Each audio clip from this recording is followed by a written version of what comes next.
বারবার কেক বানানোর পরেও আপনার কেক হচ্ছে না, তাহলে আজকের এই সম্পূর্ণ রেসিপিটি আপনার জন্য।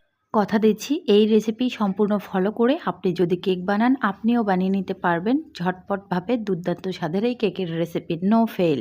তো শুরুতে এখানে 2টো ডিম নিয়ে নিচ্ছি, আর সাথে আমি দিয়ে দিচ্ছি হাফ কাপ চিনি। অবশ্যই মেজারমেন্টটা ঠিকঠাক রাখবেন। তারপর খুব ভালো করে এটাকে হ্যান্ড উইক্স দিয়ে ম্যাশ করে নিতে হবে সম্পূর্ণ চিনিটা গলে যাওয়া পর্যন্ত। তো দেখেন চিনিটা কিন্তু গলে এসছে। এই পর্যায়ে আমি দিয়ে দিচ্ছি হাফ কাপ তেল।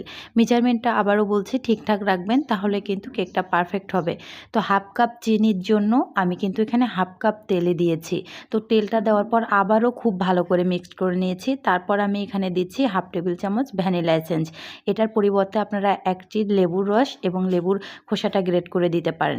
তো মেশানোর পর এখানে আমি 1 কাপ ময়দা দিয়ে দিয়েছি, সাথে 1 টেবিল চামচ বেকিং পাউডার দিয়ে দিয়েছি, আর 1 টেবিল চামচ গুঁড়ো দুধ দিয়ে দিচ্ছি। শুকনো উপকরণগুলো একটু চেলে দিলে না কেকটা একদম সফট হয় আর নরম তুলতুলে হয়। বারবার বলছি যে আপনারা উপকরণগুলো একটু মেজারমেন্টগুলো ঠিকঠাক রেখে চেষ্টা করবেন, সেম আমি যেভাবে তৈরি করছি সেভাবে তৈরি করার চেষ্টা করবেন। তো আমি শুকনো উপকরণগুলো কিন্তু 2 বারে দিলাম, একবারে দিয়ে নেই।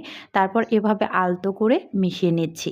খুব আলতো করে এটাকে মিশিয়ে নেবেন, আর 2 বারে শুকনো উপকরণগুলো দিলে খুব ভালো হয়।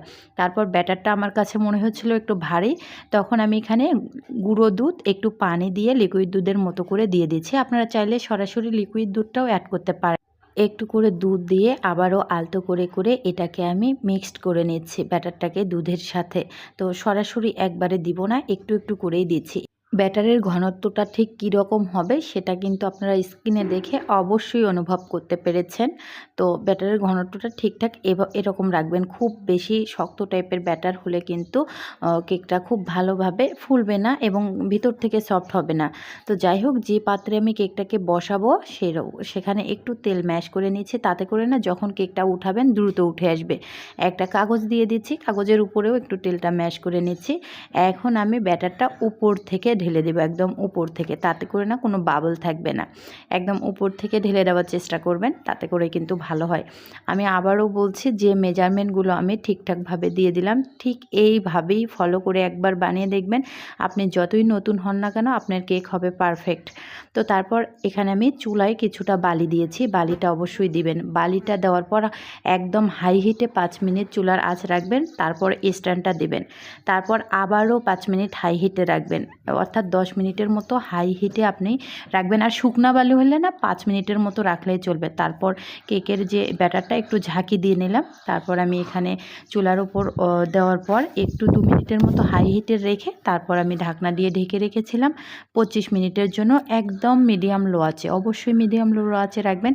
দেখতে পাচ্ছেন কতটা সুন্দর পারফেক্ট হয়েছে কেকটা, নরম তুলতুলে।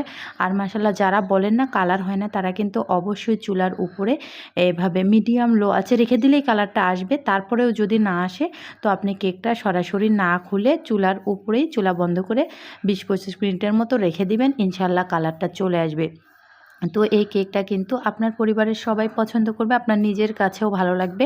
অবশ্যই একবার হলেও এইভাবে কেকটা বানিয়ে নেবেন, আপনি কিন্তু পারফেক্টভাবে বানিয়ে নিতে পারবেন। যে কোনো পাত্রে কেকটা বসাতে পারবেন, আর বালিটা অবশ্যই দেওয়ার চেষ্টা করবেন। এই টিপসগুলো ফলো করলে ইনশাল্লাহ বানিয়ে নিতে পারবেন। আমি আবারও বলছি, রেসিপি ভালো লাগলে ইউটিউব, ফেসবুক যেখান থেকেই দেখেন না কেন আমার পরিবারে যুক্ত হয়ে যাবেন। সম্পূর্ণ রেসিপি দেখার পর যদি আপনাদের কাছে মনে হয় একটু উপকারে এসেছে বা ভালো লেগেছে, প্লিজ একটা হলেও লাইক, কমেন্ট, শেয়ার করে দেবেন। একবার হলেও বানিয়ে নেবেন, আর কেমন হলো অবশ্যই কমেন্টে জানাবেন। আল্লাহ হাফিজ।